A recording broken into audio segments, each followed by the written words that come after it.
Good day, everyone, and welcome to the Cloudflare Q3 2022 earnings call. At this time, I would like to hand the call over to Mr. Jason Nolan. Please go ahead, sir. Thank you for joining us to discuss Cloudflare's financial results for the third quarter 2022. With me on the call, we have Matthew Prince, co-founder and CEO, Michelle Zatlyn, co-founder, president, and COO, and Thomas Seifert, CFO. By now, everyone should have access to our earnings announcement. This announcement, as well as our supplemental financial information, may be found on our investor relations website. As a reminder, we'll be making forward-looking statements during today's discussion, including but not limited to our customers, vendors, and partners' operations and future financial performance, anticipated product launches and the timing and market potential of those products, the company's anticipated future revenue, financial performance, operating performance, non-GAAP gross margin, non-GAAP net income or loss, non-GAAP net income or loss per share, shares outstanding, non-GAAP operating expenses, free cash flow, non-GAAP tax expense, dollar-based net retention rate, paying customers, and large customers. These statements and other comments are not guarantees of future performance, but rather are subject to risks and uncertainty, some of which are beyond our control, including but not limited to challenging general economic conditions, including foreign exchange, inflation, rising interest rates, and other impacts of the ongoing COVID-19 pandemic and Russia-Ukraine conflict. Our actual results may differ significantly from those projected or suggested in any forward-looking statements. These forward-looking statements apply as of today, and you should not rely on them as representing our views in the future. We undertake no obligation to update these statements after this call. For a more complete discussion of the risks and uncertainties that could impact our future operating results and financial condition, please see our filings with the Securities and Exchange Commission, as well as in today's earnings press release. Unless otherwise noted, all numbers we talk about today, other than revenue, will be on an adjusted non-GAAP basis. All current and prior period financials discussed are reflected under ASC 606. You may find a reconciliation of GAAP to non-GAAP financial measures in our earnings release on our investor relations website. For historical periods, a GAAP to non-GAAP reconciliation can be found in the supplemental financial information referenced a few moments ago. We would also like to inform you that we will be participating in the RBC Capital Markets Global Technology, Internet, Media, and Telecommunications Conference on November 16th and the Credit Suisse 26th Annual Technology Conference on November 30th. Now, I'd like to turn the call over to Matthew. Thank you, Jason. We had a strong quarter, even as the economic environment has continued to be challenging. We generated $254 million in revenue, up 47% year over year. Unsurprisingly, the slowdown in the economy we discussed on the last two earnings calls is starting to show up on our top-line revenue numbers. Even with those economic headwinds, this quarter marked a milestone for us, crossing through $1 billion in annualized revenue. Only 6% of public software companies achieved this milestone, so we're proud to have crossed it, but nowhere close to finished. We added 4,197 paying customers for a total of 156,000 paying customers. For large customers, those that pay us more than $100,000 per year, we added 159 new large customers for a total of 1,908, up 51% year over year. Large customers now account for 61% of revenue, and our large customers keep getting larger. The number of customers over $500,000 in annual spend grew 88% year over year, and customers over $1 million grew 63% year over year. Even with inflation hitting some of our costs, our gross margin held strong at 78.1%, still above our target gross margin range of 75 to 77%. We achieved a record operating profit of $14.8 million, representing an operating margin of 5.8%. We are confident we can deliver meaningful operating margins over time, but continue to plan to hold them near break even as long as we're able to deliver exceptional revenue growth. Our dollar-based net retention in the quarter was 124%, flat year over year and down from 126% last quarter. While there is some noise in that number based on when contracts renew, we will continue to be dissatisfied until it's over 130%. And we believe that is still very achievable as we add seats and storage-based products like Zero Trust and R2. We are proud to have crossed through $1 billion in annualized revenue, but it has us thinking about our next milestones. While there are economic challenges for every business in the near term, we know that the opportunity Cloudflare has ahead for the long term is massive. Even as we achieve $1 billion, we have penetrated less than 1% of our identified market for products we already have available today. That's why we're confident we're on the path to organically achieve $5 billion in annualized revenue over the next 5 years. Less than 1% of all public software companies reach the $5 billion milestone. And while today's global economy will continue to present headwinds in the quarters ahead, as we look further out, we are confident we have the products already in market to get us there. Crossing the $1 billion milestone is also an opportunity to reflect on our team. It's a natural, normal process to have different leaders for different stages in a company's life. Earlier this year, Chris Merritt, who runs our sales team, reached out to me and Michelle to say that while he wasn't in a hurry, he thought it made sense for someone else to take us to the next milestone past $1 billion. Chris himself is a unicorn. He started at Cloudflare almost 10 years ago as our first sales hire. He grew our revenue from 0 to $1 billion. I've tried to count the number of sales leaders who accomplished that and have come up with fewer than 10 across all the history of software. I wanted to give Chris the floor for a second to recognize him and all he's accomplished and helped us build at Cloudflare. Thanks, Matthew. I remember meeting with Michelle all the way back in 2013 as Cloudflare was looking for someone to build its sales organization. It was very clear from that very first meeting that the opportunity Cloudflare had was just incredible. Fast forward to present day, and I'm so proud of the team we've built that brings Cloudflare's products to market to solve real problems for our customers. It is a truly world-class organization doing amazing work. And as Matthew said, I had a terrific run, and I decided the $1 billion mark was the right time for me to transition out and bring in another leader for the next phase of Cloudflare's growth. I worked closely with the team to help identify the great leader we found to do that, and I'll continue to be involved to help with a smooth transition through at least the end of the year. What a great 10-year journey it's been, and I'll always bleed the Cloudflare orange. Back to you, Matthew. Thanks, Chris. We couldn't have gotten here without you.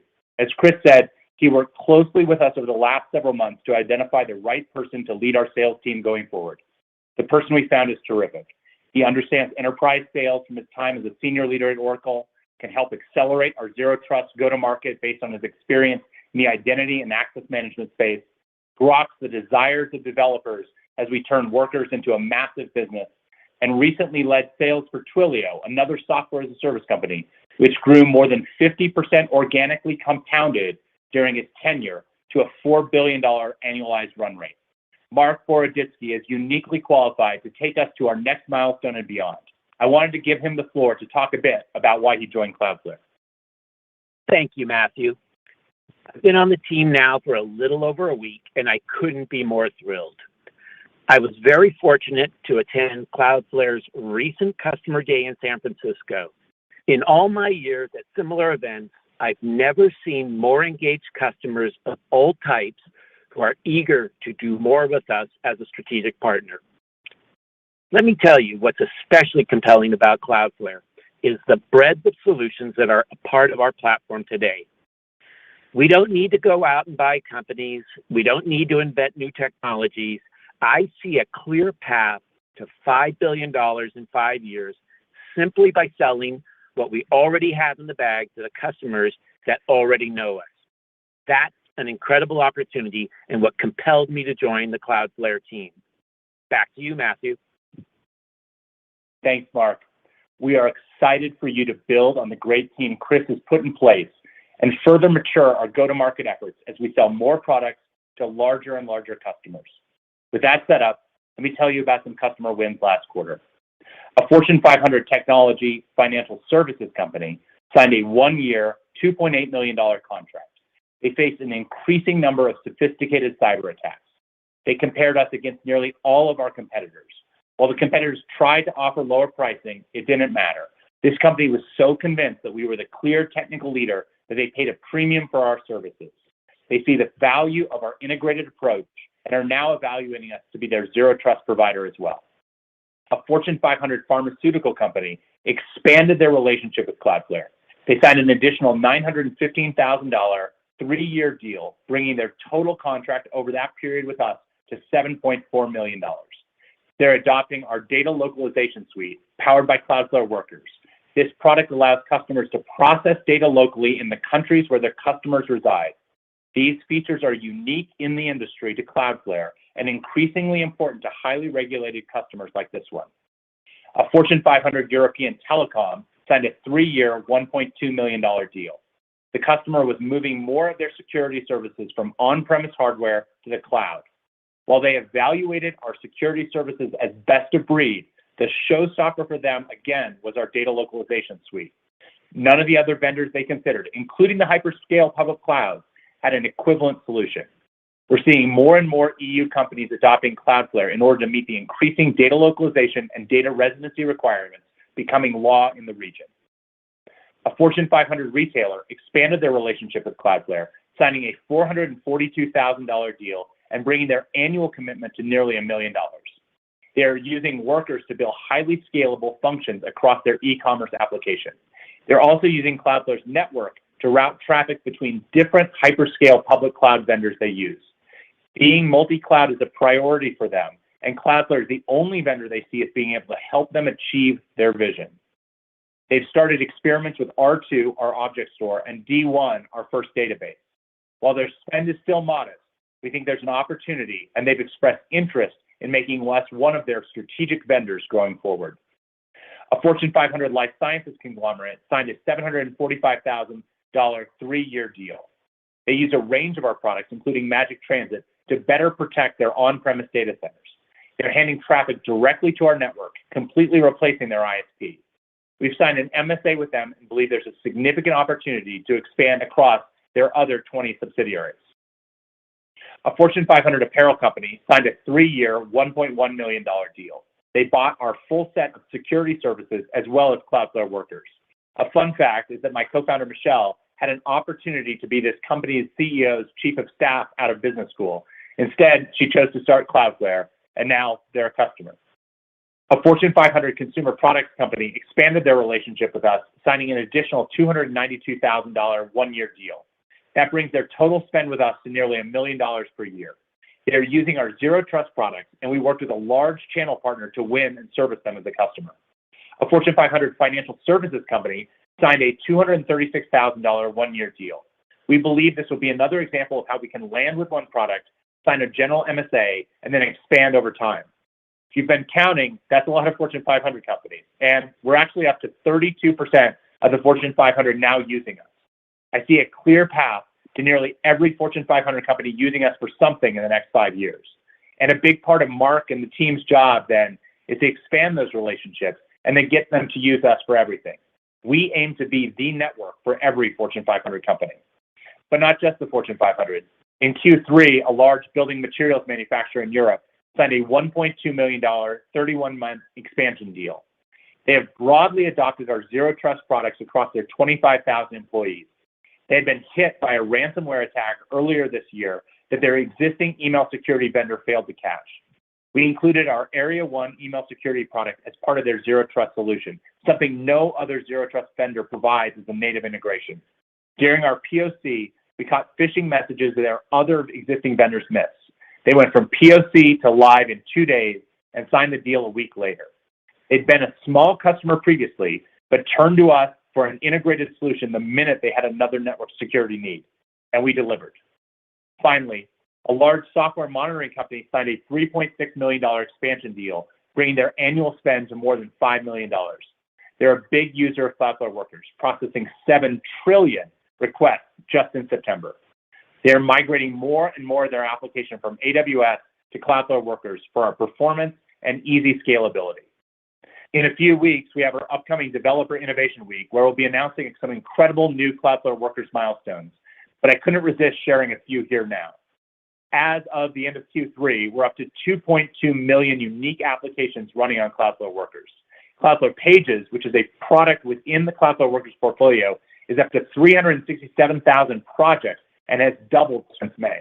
In September, we announced that R2 was now generally available, along with our other generally available storage products, Workers KV and Workers Durable Objects.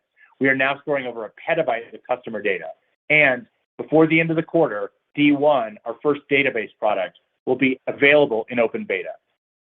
Increasingly, we're hearing about more and more startup companies that are skipping the hyperscale public clouds and building exclusively on Workers.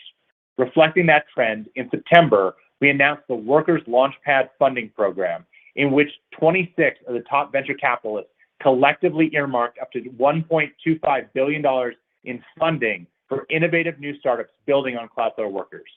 The funding program came about because VCs kept coming to us to do due diligence on companies they were considering investing in when more and more of their tech stacks were powered exclusively by Cloudflare Workers. So from the Fortune 500 to the hottest new startups, increasingly, the future seems powered by Cloudflare Workers.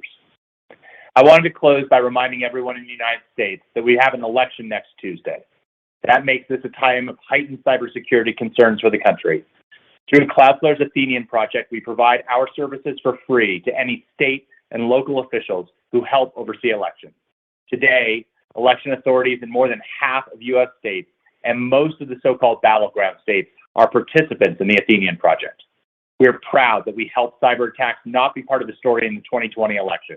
And we have had our team standing by, and they'll be available 24/7 over the next week to help ensure cyber attacks won't be part of the story for 2022 either. So we'll do the thing we're best at. You don't forget to vote. With that, I'll turn it over to Thomas. Thomas, take it away. Thank you, Matthew, and thank you to everyone for joining us. As Matthew mentioned, we achieved an important milestone in the third quarter, surpassing $1 billion revenue run rate for the first time. This milestone is a testament to our enormous market opportunity, our ability to land and expand large enterprise customers, and the durability of our subscription-based revenue model. Turning to revenue for the quarter. Total revenue for the third quarter increased 47% year over year to $253.9 million.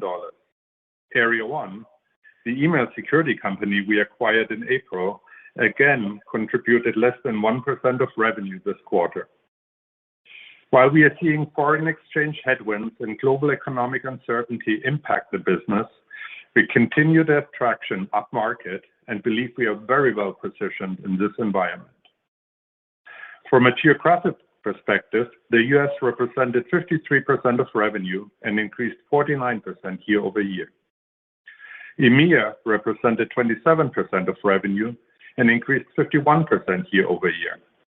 APAC represented 13% of revenue and increased 38% year over year. APAC performance has improved meaningfully from last year, but we are seeing more price sensitivity and buying decision delays in the APAC region. Turning to our customer metrics. In the third quarter, we had 156,000 paying customers, representing an increase of 18% year over year. Similar to last quarter, we saw a higher level of churn in our pay-as-you-go customer base, primarily due to more customers shifting down to our free customer tier. We think this is a function of a more challenging macro environment. However, we are pleased to see these customers remain on our platform. Turning to large customers. We ended the quarter with 1,908 large customers, representing an increase of 51% year over year and an addition of 159 large customers in the quarter. We were pleased to see large customer revenue contribution increase again sequentially. We're also encouraged to see the quality of wins continue to increase across the Fortune 500 in a broad array of verticals, including consumer, retail, healthcare, life science, pharmaceutical, industrial, telco, and financial services. While sales cycles at the high end of the business have elongated, we continue to see our $500,000 plus and $1 million plus cohorts growing faster than top-line revenue. We also achieved a milestone of 75 customers larger than $1 million in the third quarter. Our dollar-based net retention was 124%, representing a decrease of 200 basis points sequentially and consistent year over year. The decline was primarily driven by less net expansion. We have not seen elevated churn. As we mentioned previously, while we expect DNR to continue to trend upward over time, we expect some variability quarter to quarter. We continue to target 130% plus dollar-based net retention rate, given our momentum with large enterprise customers and the net expansion characteristics of seat-based solutions. Moving to gross margin. Third quarter gross margin was 78.1%, representing a decrease of 80 basis points sequentially. Network CapEx represented 13% of revenue in the third quarter. We expect fiscal 2022 network CapEx to come in at the lower end of the 12 to 14% range due to the timing of purchases and inherent efficiencies in the network. Turning to operating expenses. Third quarter operating expenses as a percentage of revenue decreased 7% sequentially and 6% year-over-year to 72%. Our total number of employees increased 42% year-over-year, bringing our total number of employees to approximately 3,180 at the end of the quarter. We will continue to invest in the business, so as we mentioned last quarter, we continue to pace hiring based on current market conditions. Sales and marketing expenses were $103.5 million for the quarter. Sales and marketing as a percentage of revenue decreased 3% sequentially and decreased to 41% from 45% in the same quarter last year. Research and development expenses were $46.4 million in the quarter. R&D as a percentage of revenue decreased 2% sequentially and decreased to 18% from 19% in the same quarter last year. General and administrative expenses were $33.6 million for the quarter. G&A as a percentage of revenue decreased by 2% sequentially and decreased to 13% from 14% in the same quarter last year. Operating income was $14.8 million compared to an operating income of $2.2 million in the same period last year. Third quarter operating margin was 5.8%, an increase of 450 basis points year-over-year. Overseas operating expenses benefited from the strengthening of the US dollar, which contributed to the increase in operating profit. Turning to net income and the balance sheet. Our net income in the quarter was $19.1 million, or net income per share of 6 cents. Tax expenses for the quarter was $1.7 million. We ended the third quarter with $1.6 billion in cash equivalents, and available for sale securities. Free cash flow was negative $4.6 million in the third quarter, or 2% of revenue, compared to negative $39.7 million, or 23% of revenue in the same period last year. Operating cash flow was $42.7 million in the third quarter, or 17% of revenue, compared to $6.9 million, or 4% of revenue in the same period last year. As stated previously, we continue to expect to be free cash flow positive in the second half of 2022. Remaining performance obligations, or RPO, came in at $831 million, representing an increase of 9% sequentially and 52% year-over-year. Current RPO was 75% of total RPO. Before moving to guidance for the fourth quarter and full year, I would like to reiterate our expectations in light of the uncertainty in the macroeconomic environment. While we saw foreign exchange benefit to operating expenses, we also saw FX headwinds to revenue as we offered concessions to offset the strength of the US dollar internationally. In the quarter, we observed an increase in our sales cycle and expect similar sales dynamics to continue, leading to longer lead time deal closures. We are cognizant of the increasingly cautious environment and have factored this into our outlook. Now turning to guidance.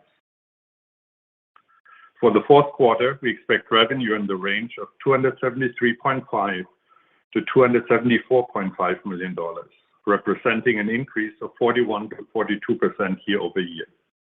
We expect operating income in the range of $12 to $13 million, and we expect net income per share of 4 to 5 cents, assuming approximately 343 million common shares outstanding. And we expect a tax expense of $1.9 million. For the full year 2022, we expect revenue in the range of $974 to $975 million, representing an increase of 48 to 49% year over year. We expect operating income for the full year in the range of $31 to $32 million, and we expect net income per share over that period in the range of 11 to 12 cents, assuming approximately 342 million common shares outstanding. We expect a tax expense of $6.1 million. Also, challenges remain in the current environment. We are confident in the continued growth of our business and the durability of our subscription model. Before closing, I would like to let you know that Jason Nolan, our head of strategic finance and investor relations, is leaving us. This is happy and sad news. Happy for him to pursue his first CFO opportunity at a pre-IPO software company, but sad to lose such an integral member of the team. I want to thank him personally for his leadership and partnership and wish him great success in his next chapter. In closing, I'd like to thank Cloudflare employees for their continued dedication in delivering exceptional service to our customers, partners, and communities. And as Matthew mentioned, now that we have reached $1 billion revenue run rate, we are setting our sights on the next milestones of $5 billion in 5 years. With that, I'd like to open it up for questions. Operator, please poll for questions. Thank you, sir. And everyone, if you would like to ask a question, please press star one on your telephone keypad. Again, that is star one if you would like to ask a question. And we will go first to Phil Winslow, Credit Suisse. Hey, thanks for taking my question. One for Matthew and then a follow-up for Michelle and Thomas. Matthew, obviously you've talked about the macro for a couple of quarters now. When you look across Cloudflare's portfolio, obviously it's broad, zero trust services, network services, application services, developer platform. Where have you seen the most impact to the business? And then conversely, what has actually held up the most? And then a follow-on for Thomas and Michelle. You talked about it being keep your eye on hiring relative to revenue growth. What are the puts and takes that you're seeing there trying to balance, obviously the long-term $5 billion target, but also the sort of the near-term realities? Yes, so I'll start and then hand it off to Thomas and Michelle. So I think that what we have been seeing, and I think we've been very transparent about talking about, is that the velocity of sales at large companies, especially in getting new logos, is slowing down. It feels like everyone right now is measuring twice to cut once. And I think we started to see that as we've talked about on previous calls in December of last year, and you're seeing some of that slowness in new business now flow through and hit our top line. What I think is continuing to hold up extremely well right now, and in fact, in some cases, we're seeing acceleration, is in the security portion of our business. While it is worrisome, the global conflicts that we are all watching in multiple parts of the world, that is putting more pressure on companies to make sure that their security is in a good place. And so I think that while, as I said last quarter, the economy, the macro economy is challenging right now, and we have said that I think consistently for the last 3 calls. We do believe that we are very well positioned, and I continue to say that I wouldn't trade places with any other CEO at any other company.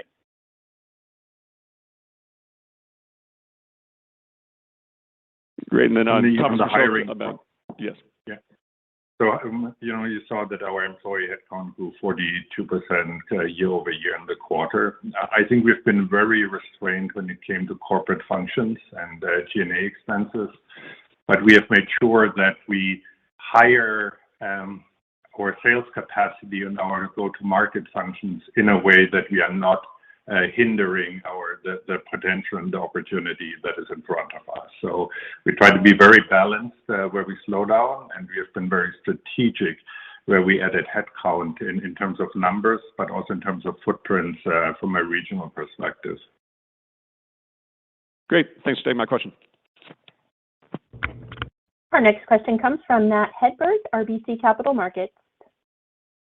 Great, guys. Thanks for taking my questions. Matthew, in your prepared remarks, you noted economic headwinds that you've been talking about the last couple quarters have showed up here.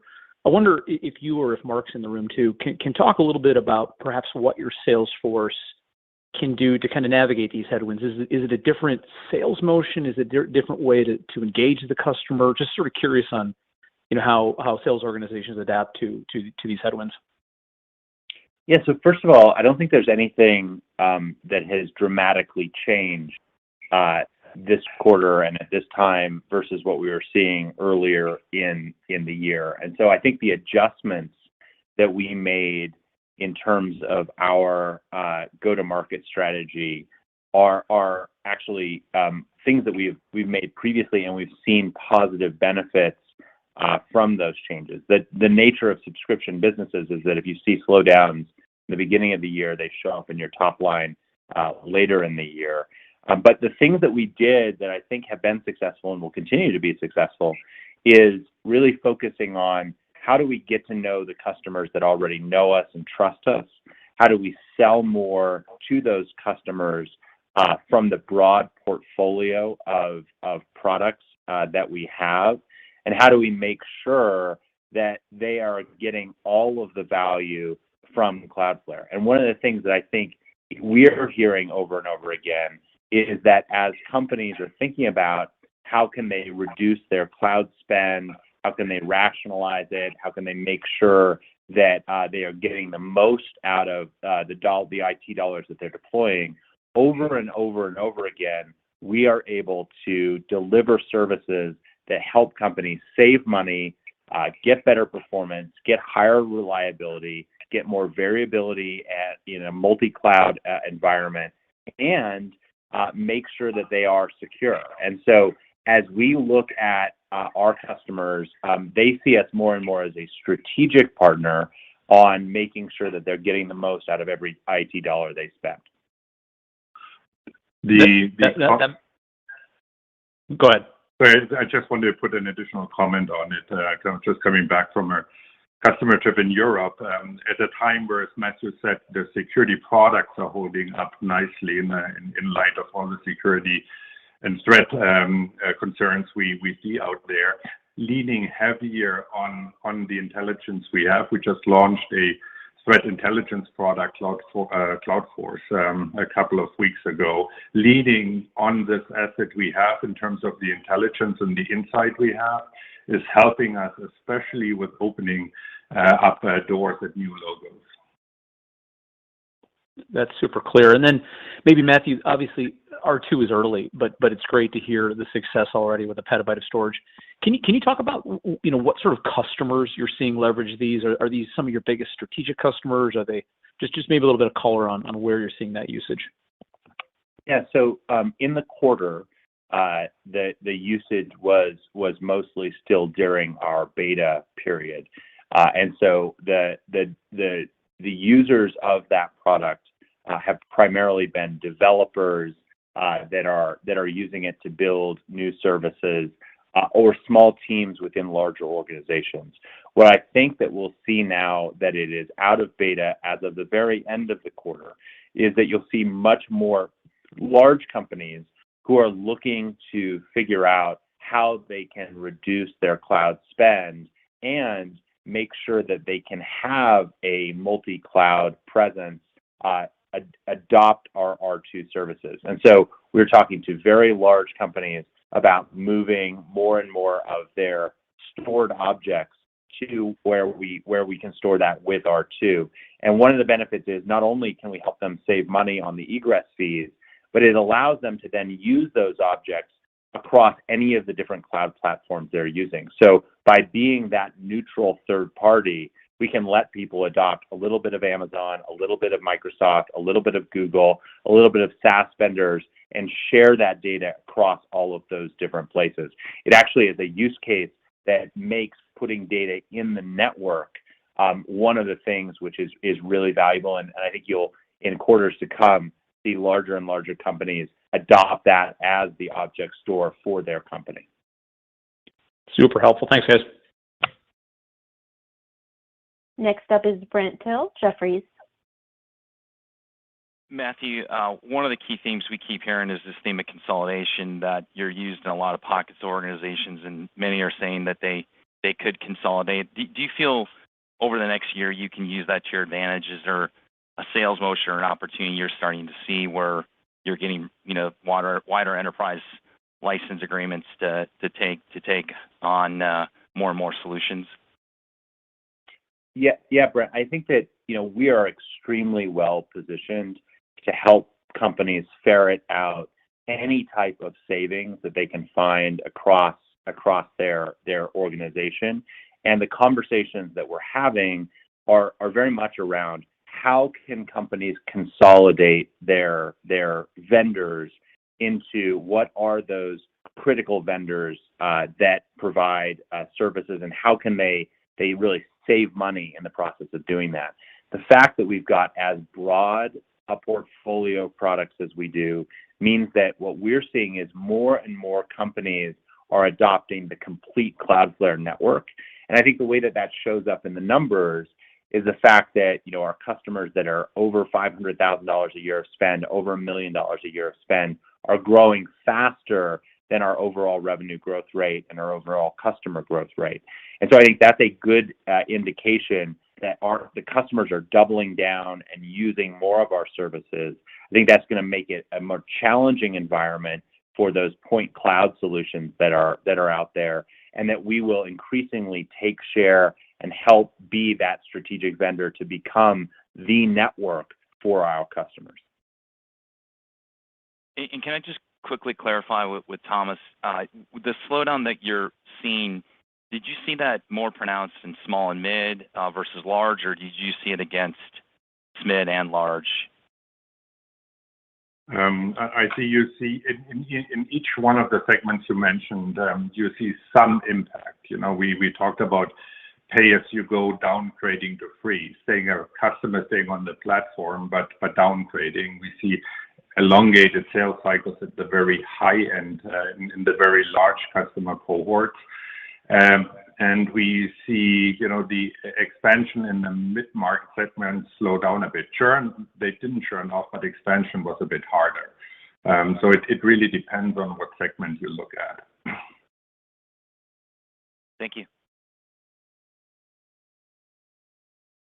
Our next question today comes from James Fish, Piper Sandler. Hey guys, thanks for the questions.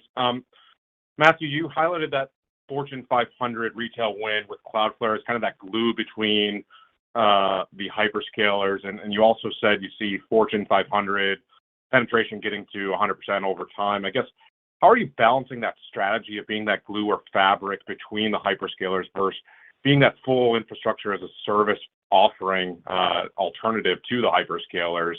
And how does that success of one or the other change your view or ability to hit that $5 billion goal 5 years from now? I think that our approach is very different than the hyperscalers. The hyperscalers sort of start from the inside and work their way out, and we are starting from the outside and working our way in. And what I mean by that is fundamentally what Cloudflare is a network. And we want to be the best network to connect anything online, to connect cloud to cloud, cloud to home office, cloud to remote office, cloud to branch office. Anything that is having to be connected by a network, we want to be that network. There are things that make a ton of sense to live in the network itself. So for instance, a shared object that you're going to use across Google and Microsoft and AWS, storing that with R2 makes a ton of sense because we're not going to charge you the egress tax to be able to access that across all of those different platforms. You're also going to, for some applications, want to make some parts of the application as fast and as scalable and as reliable as possible. And so those parts can live inside of Cloudflare. But our strategy is not to completely recreate every single thing that the hyperscalers do. We want to be the best network that is there, and there will be places at the margins where we absolutely will compete with them. And again, I think increasingly we're seeing that companies are able to build entire applications using the Cloudflare stack in a way which is much more modern and much more reliable. But we're never going to be the place that you can, lift and shift SAP HANA. That's just not what we're building. Instead, what we're building is for those applications that need to live inside the network for either the performance, reliability, compliance requirements, and the data that has to live inside the network for those same reasons. We want to be the network to be able to do that. I think regardless, we see with the products that we have in market today, a clear path to getting to $5 billion of revenue. And that doesn't assume any M&A. We believe that is through organically that we can get to $5 billion of revenue in the next 5 years with the products that are in market today. And so I think that we don't have to, that the hyperscalers don't have to fail for us to succeed. We actually see ourselves as much more of that glue between them. And whether companies want to be multi-cloud or not, they all are.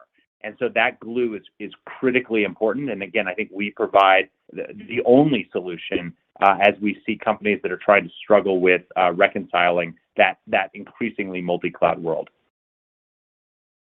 Got it. And Thomas, maybe for you, is there any way to understand the impact or adoption of that monthly to annual conversion with enterprise specifically this quarter?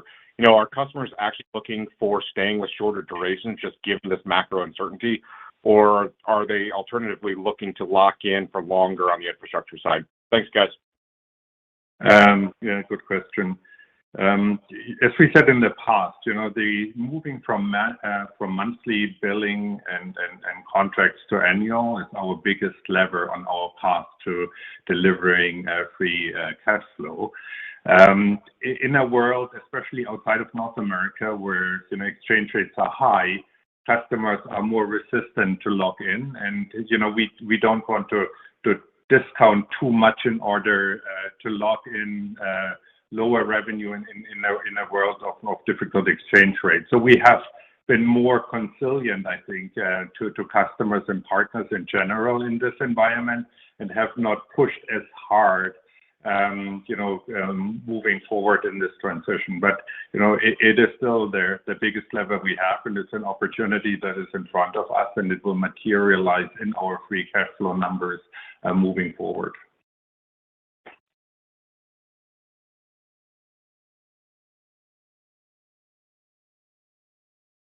Our next question will come from Shaul Eyal, Cowen. Thank you. Good afternoon, guys. Matthew, on Area 1, when you've acquired them, I think you've indicated they can assist you in taking you guys deeper into the cloud community. How's that coming along thus far? And maybe any commentary about win rates versus Zscaler, maybe even Palo Alto, that you flagged in recent quarters. Yeah, sure. So Area 1's team is amazing, and I think they brought to us three distinct things. The first is a product which I think is a natural gateway to our overall zero trust solutions. The second is a world-class threat intelligence team, which we are now turning into a product both to sell to our existing customers and also as a great way to attract new customers and create some of the marketing around the threat intelligence that we do. And then the third is a really much deeper and more mature understanding of channel through some of their leadership that we've brought on board. And again, I think that has helped us mature what our channel strategy has been. I think looking at Area 1 in particular, we're seeing particular strength in Asia, actually around the Area 1 product, and I think our sales team, especially in Japan, has done a great job selling the Area 1 product. We're seeing a lot of it, and that's the straight email security product. And once we have got someone using the email security product, it's a very natural extension for them to turn to the rest of our zero trust products. I think in addition, the threat intelligence team has helped us win larger and larger customers, and being able to help customers understand if something goes bump in the middle of the night, what's going on, has been something that is the Area 1 team again has really helped us with. And then again, our channel strategy, you're seeing more and more of our deals, especially in the zero trust space, come through our channel. Our win rates against Zscaler and Palo Alto Networks continue to be very strong. Our product in that space competes extremely well with them. That is the challenge, and the thing that I think we are continuing to work on is just increase awareness in the market. And that's something where, as we were thinking about who is the right replacement for Chris, Mark's background in identity and access management, both at Oracle and at Twilio, he really understands that market, and I think is going to help us increase the awareness that's there. But when a customer is considering going on their zero trust journey, if we're in that consideration, we love our win rates in that. And so our job is now just to increase our awareness and go from the company that people might have known us for doing one thing to today a much more sophisticated and much more broad portfolio. And I'm excited as that grows, and I think that zero trust is very much going to be the story of the next few years to come. Thank you. We will take the next question from Hamza Fodderwala, Morgan Stanley. Hey guys, thanks for taking my question. Matthew and perhaps Thomas as well. I wanted to dig in a little bit around the net expansion point, and you spoke a little bit about this already, but just to get more specific, we're hearing from a lot of cloud service providers around rationalization. And, Matthew, you spoke a little bit about how the costs there are getting, too high. But as it relates to Cloudflare, are you seeing any of that rationalization as it relates to your usage and expansion? And obviously, you have a very different pricing model as a subscription-based company, and this is kind of where Thomas comes in. How do you expect that to play out mechanically over the next few quarters as we likely see these expansion rates continue to be impacted? Thank you. Yeah, I think that if you are a purely usage-based model, it is a place where people are looking for areas to save money. Similarly, if you are a seats-based model, as you're seeing some companies, do layoffs or at a minimum not expand their seats, that is something that is challenging in the current environment.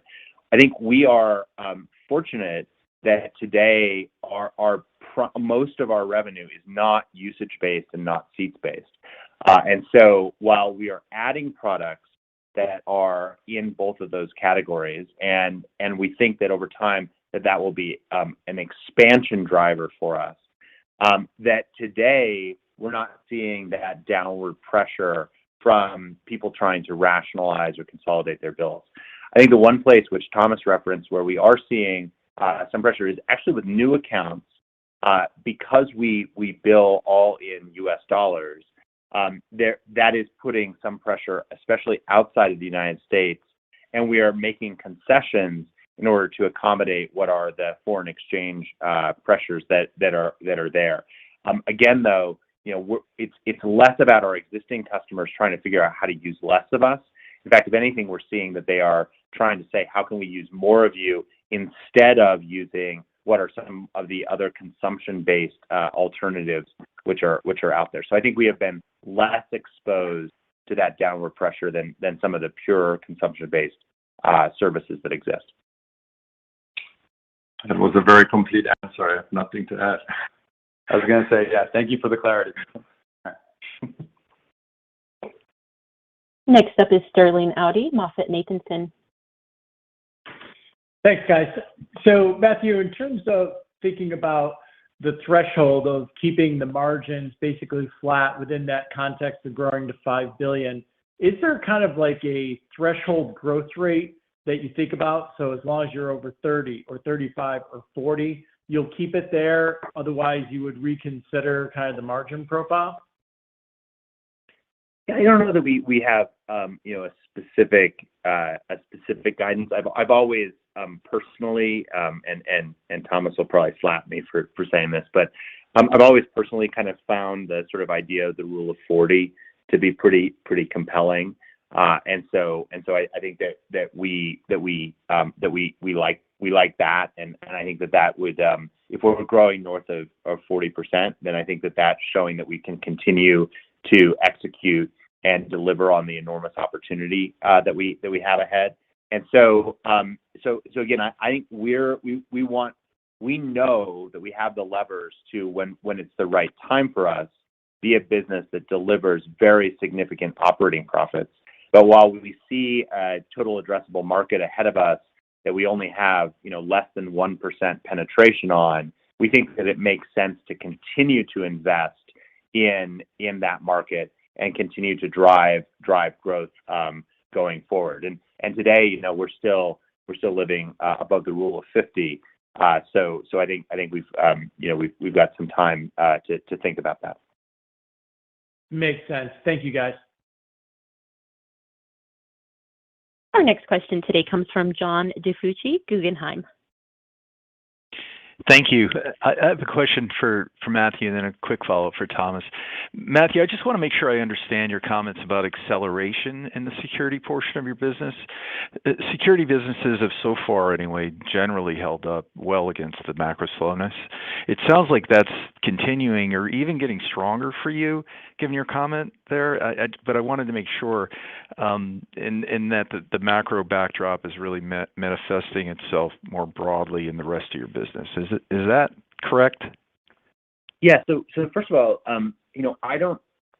I think we have been consistent in talking about the macro pressures now for the last 3 quarters, and there isn't something that has dramatically changed since we started to warn that there were pressures in the macro space. What I think, if we dig down a little further into the security business, I think especially in February of this year, when we saw Russia invade Ukraine, a lot of security companies expected that would be a tailwind to their business. What I think actually ended up happening was that tailwind did not materialize, and that the threat that the Russians are coming turned out to not be something which showed up outside of the Ukrainian theater.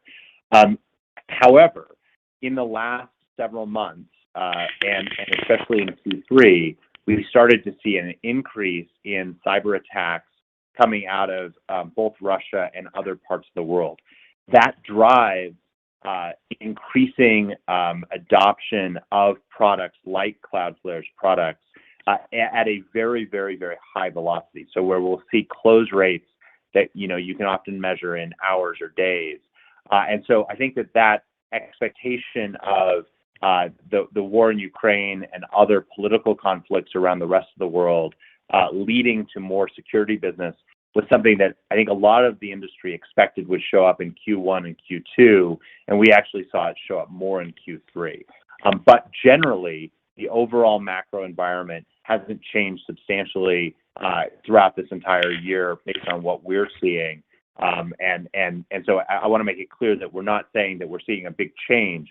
We have seen that there was softness in the macroeconomy since Q1, and we've been talking about it since Q1.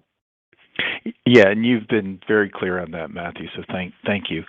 Thomas, just a quick, it's sort of a follow-up to what Matthew was just talking about. You talked about when you gave the outlook, and you talked about your caution in that outlook. I just want to make sure I understand what's implied in that outlook. Are you looking at sort of similar effects due to the macro backdrop, or are you expecting further deterioration? We are talking about a subscription-based model. So a lot of the things we see in the third quarter and we'll see in the fourth quarter are the impacts of when we started to talk about the macro climate going to change. So when we give guidance for the fourth quarter, it's less the in-quarter impact of the business. It's just the flow-through of what already has happened. I understand that, but do you expect to see the macro backdrop, the effects on your business, show further deterioration, even if we can't see it? Although we kind of think we we try to anyway.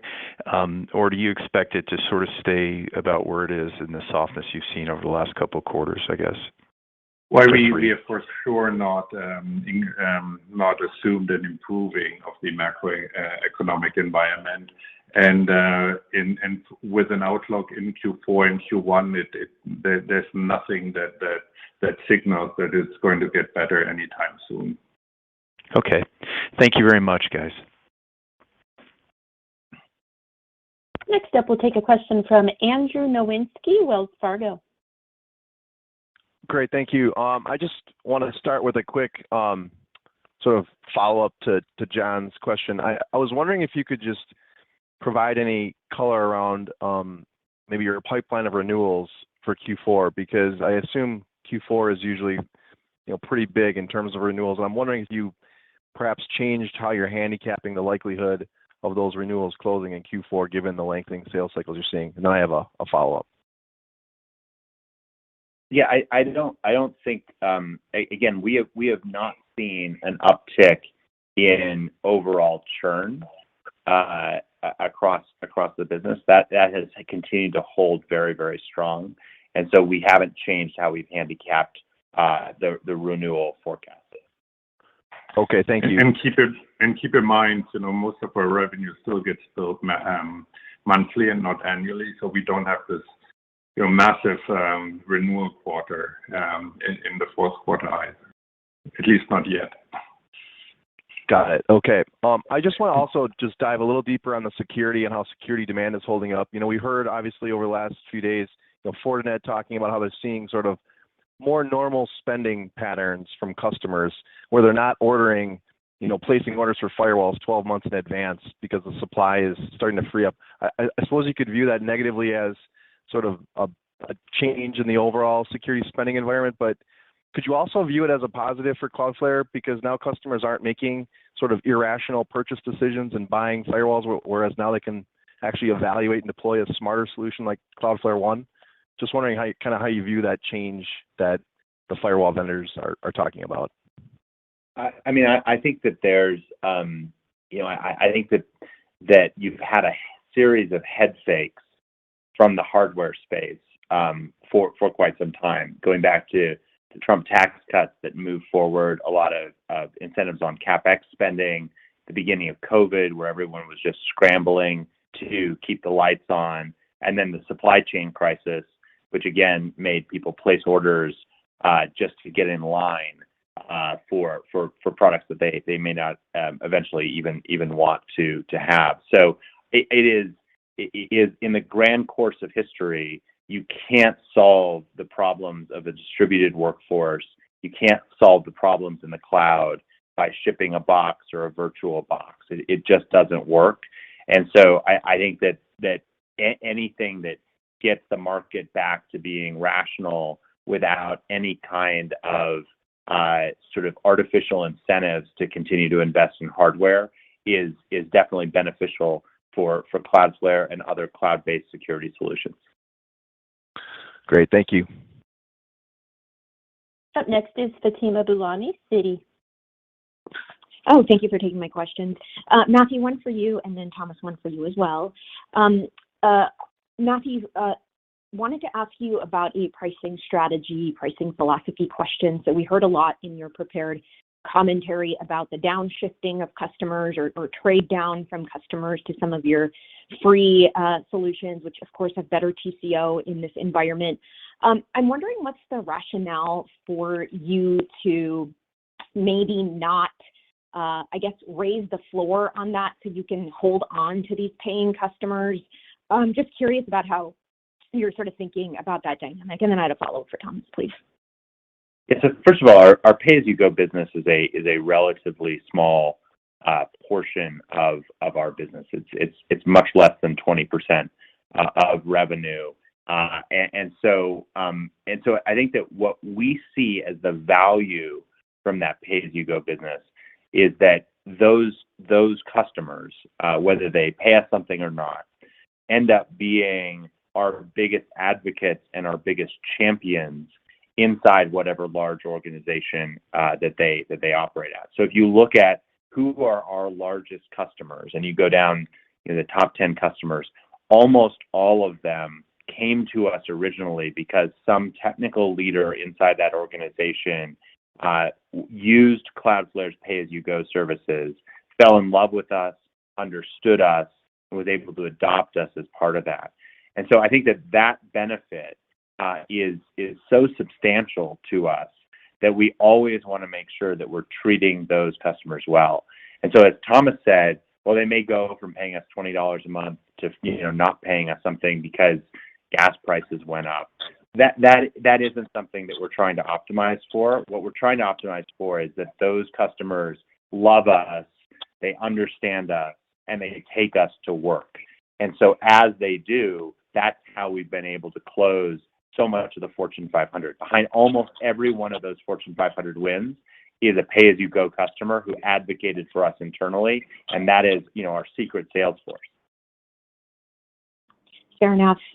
Appreciate you sticking to your ethos on that. Thomas, on the dollar net expansion rate discussion, appreciate you kind of shared some of the granularity as to where, some of the pressures are coming from there. But I'm curious from a product pillar perspective, if you can shed light on, are you seeing expansion levels moderate within the application services bucket or the network services bucket? Just kind of curious to get a sense of, what feature functionalities across your portfolio are more prone to that, expansion velocity dynamic. Thank you. I think the first statement to make is, for us, it's a very true number. It's an all-in number covering our pay-as-you-go business, our mid-market, and our enterprise. And as we just discussed over the last 50 minutes, different segments behave differently. We just talked about pay-go customers churning off and becoming free customers. That is something that hinders across the cohort expansion. We have seen exchange rate headwinds from a billing and contracting perspective in overseas accounts. So that is something that would be reflected in an expansion number. And then we talked about prolongated sales cycles at the very high end, in the very large cohorts. And that is, if you go back to the KPIs we shared, where a lot of growth dynamics are happening. Those cohorts are growing in general significantly faster than our average growth rate. So any movement we have in terms of sales cycles in the very large cohorts is impacting DNR in the current quarter.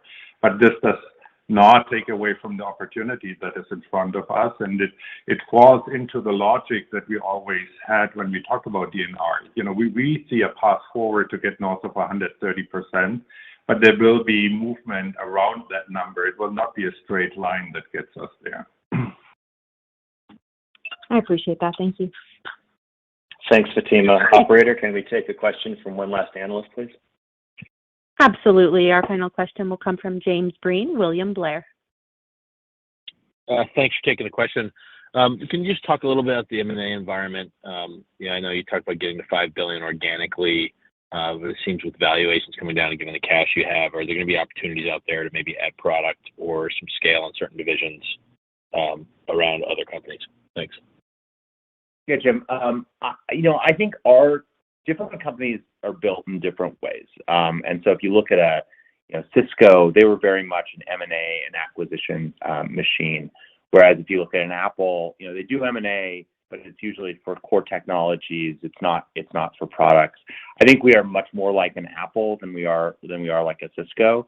We've watched as some of the competitors in the space have really tied themselves up in knots, building what is effectively a Frankenstein type solution through a series of M&A, and they don't get the same level of efficiency that we do. And so I think that we will always be biased against M&A, and we will always have a very high hurdle rate to do any sort of a transaction, which isn't to say we won't do transactions. When we find great technologies, great teams, great ways to integrate like we did with Area 1, we will jump on that. And as the valuations and multiples, especially in some of the private market, continue to fall, we look at lots and lots of deals. But I don't think that has changed, that relative to other companies, I think we're going to maintain a very high hurdle rate. We have very much optimized around internal development.